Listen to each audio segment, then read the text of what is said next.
Good morning. One of the charges laid against the King James Bible believer is that the King James translators did not believe that, as the King James Bible believers do, that the King James Bible was meant to be the final authority.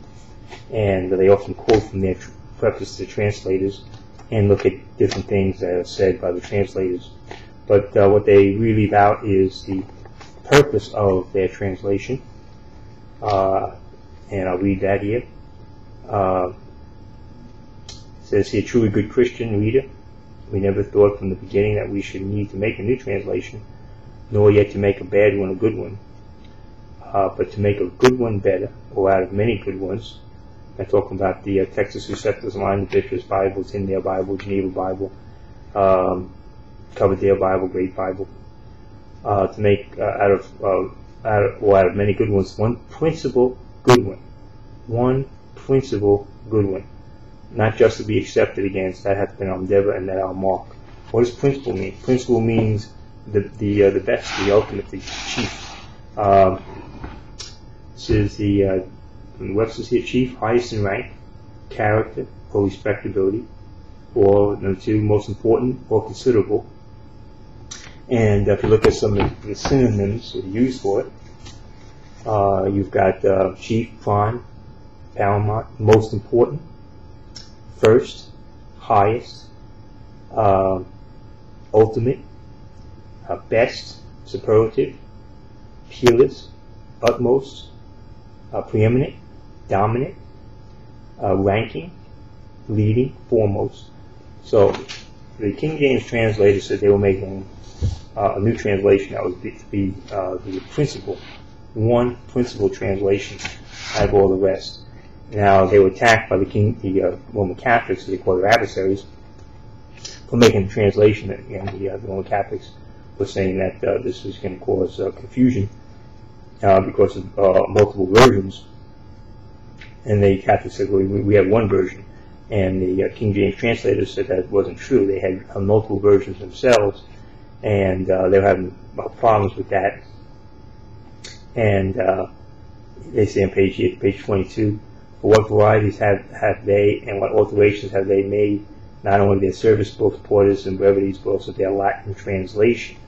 Then he says down the bottom here, neither was there this chopping and changing in the more ancient times only.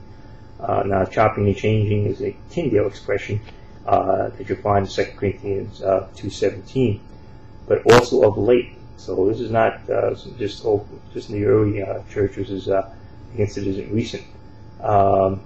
He says here, now with the father of the church, we gladly heal the sore of the daughter of his people, softly and slightly, and to make the best of it, find it so great fault with them. For their odds and drawing, we hope that children have no great cause to vaunt of their uniformity. But the difference that appears between our translations and our walk in correcting of them is a thing that we are specially charged with. Let us see, therefore, whether they themselves would be without fault this way, if it be accounted of fault to correct, and whether they be fit men to throw stones at us. They that are less sound themselves ought not to object to infirmities of others. And he points out here, after discussing some more of that, neighbor come near the quick, doth not their Paris edition differ from the Louvain and Hentinus from them both, and yet all of them allowed by authority? Nay, does not Sixtus Quintus confess that certain Catholics, he means certain of his own side, will have such humor of translating the scriptures into Latin, that Satan taken occasion by them, Satan's involved in these translations, though they thought of no such matter, did strive what he could, out of so uncertain and manifold a variety of translations, so to mingle all things, that nothing may seem to be left certain and firm in them. And as we go on here about the Catholics again, so all the while that our adversaries do make so many into so various editions themselves, and do jar so much about the worth and authority of them, they can with no show of equity challenge us for changing and for correcting. And again, their purpose was to make one principal good one. And they go on here to show what they were planning to do on page 19, what they were doing with these other English translations in their line, and how they were correcting it. For by this means it comes to pass that whatsoever sounds already, and or sound for substance, in one or other of our editions, and the worst of ours is far better than their authentic vulgar, the same will shine as gold more brightly, being rubbed and polished. Also, if anything be halting or superfluous, or not so agreeable to the original, the same may be corrected, and the truth set in place. So their goal was essentially to polish and refine this textual receptus line, Texas receptus line, starting with Tyndale and Coverdale and the Great Bible and the Bishop's Bible and of course the Geneva Bible in that line. So the fact is that the King James Translators' goal was to make one Bible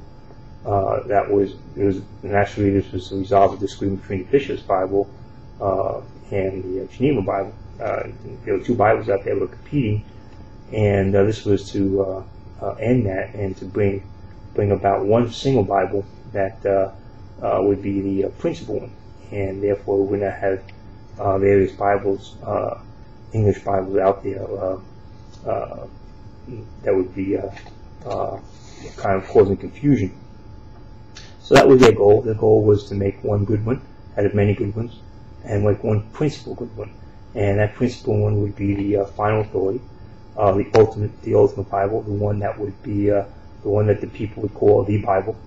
And finally, the translators make a point to say that we have at length, through the good hand of the Lord upon us, brought the works to that path that you see. They believe that God himself was involved in that translation, and you can search every modern translation to see what the translators thought. None of them thought that God is actually involved in their translation. So a lot of people try to confuse you on the fact that what the King James translators believed. The essential issue was that they did believe they were making a single Bible that was going to be the principal Bible. That would be the final authority, ultimate authority for the church, the believers. And they looked at the Roman Catholic Church as their adversaries, as well as the those as they call self-conceited brethren who resisted this, and therefore they knew they had opposition against it, and we see opposition continuing today from those from the Roman Catholic Church, and that Greek text that came out of those manuscripts, the Roman Catholic manuscripts, and the modern versions that are built on that, and of course those from the intellectual movement who won't accept any translation that they haven't made themselves, and therefore they reject any translation unless they've gone into it and made their own changes. So this is translators to read it, and don't let people tell you that the translators did not believe that the King James Bible was not to be the principal authority, because that is exactly what their goal was, and they did accomplish that goal. Amen. Thank you.